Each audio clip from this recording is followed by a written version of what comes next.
Now we want to just touch on, to be very clear, the concepts of debt versus equity. It's not uncommon, and I've heard this many times, for non-financial people to use these terms as if they meant the same thing. And they absolutely do not. Debt is borrowed money, borrowed capital. It must be repaid by agreement. Equity is ownership capital. There is no requirement to ever repay ownership capital. So here's a quick example. We start an organization today. We sell shares. We bring in $3 million in equity. We sell $3 million worth of shares. That's equity capital. That would be our initial capitalization. That would go under common shares or capital shares.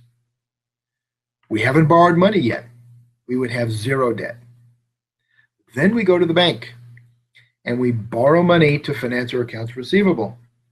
That would be a current liability. It is a form of debt, but it's current because we borrow it to finance our receivables. We're going to repay it in short term. We borrow money for 5 years to buy a piece of equipment. That's long-term bank debt. If we choose to also borrow money for 10 or 15 years by selling bonds, probably the bank is not going to provide us 15-year money. That's not generally what business banks do. So we'll sell corporate bonds. This is where we borrow money from the public on a contract, in this case for 15 years. We pay the annual coupon or interest, and at the end of the term, we repay all of the principal back to the investors. Very commonly done in most countries. Capital leases, as we said, are where we're renting an asset for a very long period of time as if we owned it. That's why it's here under debt. We've got a contract. We have a 7-year obligation to rent a piece of equipment as if we owned it. So it's a debt obligation. The corporate bonds are debt obligation, and obviously the bank debt is debt obligation. In each situation, when it comes to debt, by contract, we are required to, at some point, repay all of the principal. That's why it's debt. The equity side, when we sell shares to our shareholders, they hope for a cash dividend, perhaps. They hope for an increase in the value of those shares, but there is no obligation or expectation that we will ever give them their invested capital back. That's the basic difference. And it's very important to understand this. When we start to look at leverage in later modules, we'll come back to this point because for every organization, there is a measurement that we want to take both on the front end and periodically that measures the relative value of the debt compared to the equity. That's called the leverage. There is both good use of leverage and bad use of leverage. And we'll definitely talk about this more later. When we break down equity, we want to look at the potential categories in equity. Every organization has common or capital stock. This is where we have sold shares in the organization to start the company. We may or may not have any of these other categories. So if common or capital stock is where we start, the next most common entry on the equity side of the balance sheet is retained earnings. And again, retained earnings represent all of the previous year's profits added together that were not paid out in cash dividends. And I keep referring to cash dividends because there also could be out of organizations share dividends which do not impact equity.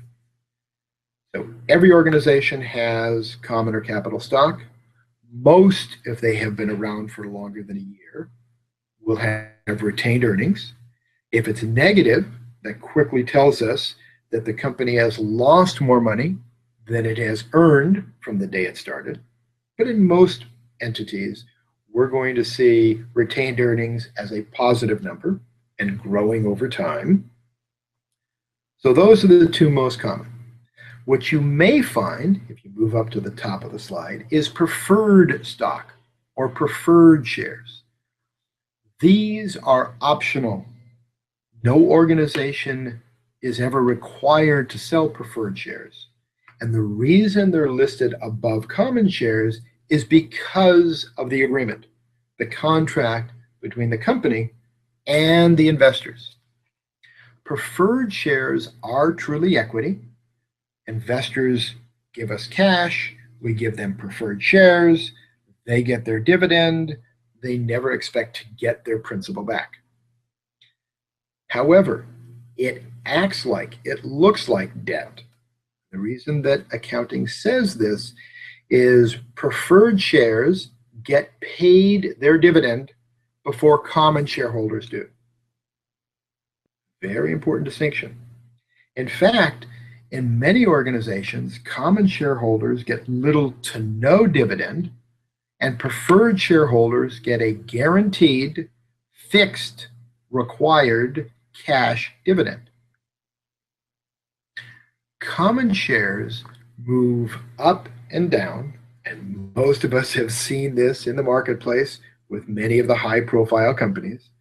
But common shares move up and down with the marketplace as investors perceive where the company is going, whether its earnings have met expectation or exceeded expectations or fallen short, the share price moves up and down. With preferred shares, since the value of the preferred shares doesn't change because there is a fixed, known dividend in each period, it almost looks like it's bank debt.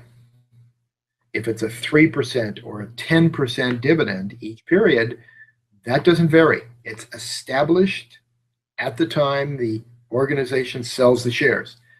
So there's no reason for that share price to change. Regardless of what happens with the company, that dividend is the same. Now, there are two little sub-pieces of preferred shares. Two little points that we have to be clear on. Preferred shares could either be cumulative or non-accumulative. And what this means is, if a company has a loss in a given period, doesn't have the money to pay the cash dividend, will it accrue to the next period when they have the money? In other words, will the obligation build up or not? Again, that is disclosed to the investor before they buy the shares. So in the unfortunate situation where the company loses money, if it's non-accumulative, then the preferred shareholder suffers the loss of that dividend. It's unfortunate, but it does happen sometimes.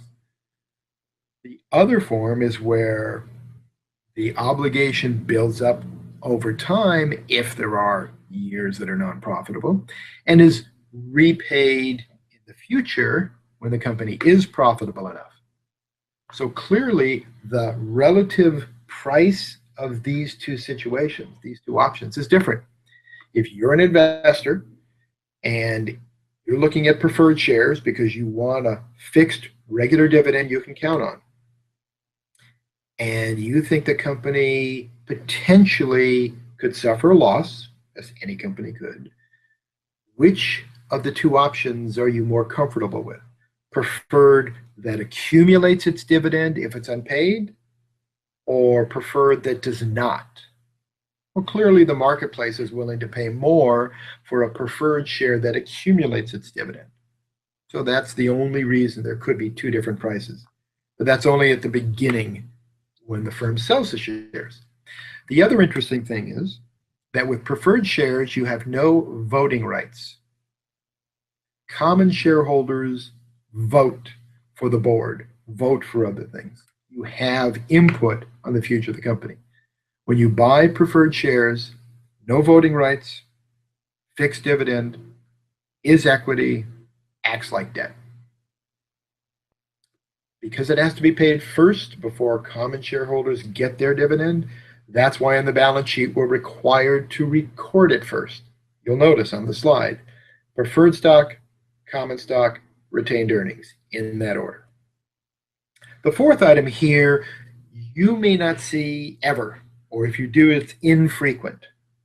But it's important to understand what it is if you see it on the balance sheet.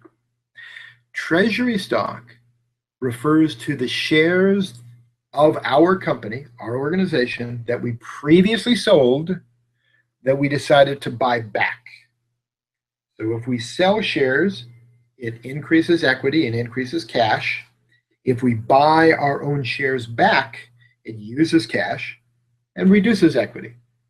So that's why this is referred to as a contra account. It's an accounting term meaning the opposite. So if we sell 3 million of common shares will always be 3 million because of the book value rule. But then if we buy back 200,000 of our shares, we will see 3 million in common less 200,000 in treasury stock will get us to our next net stock position. And companies buy back their shares for a variety of reasons.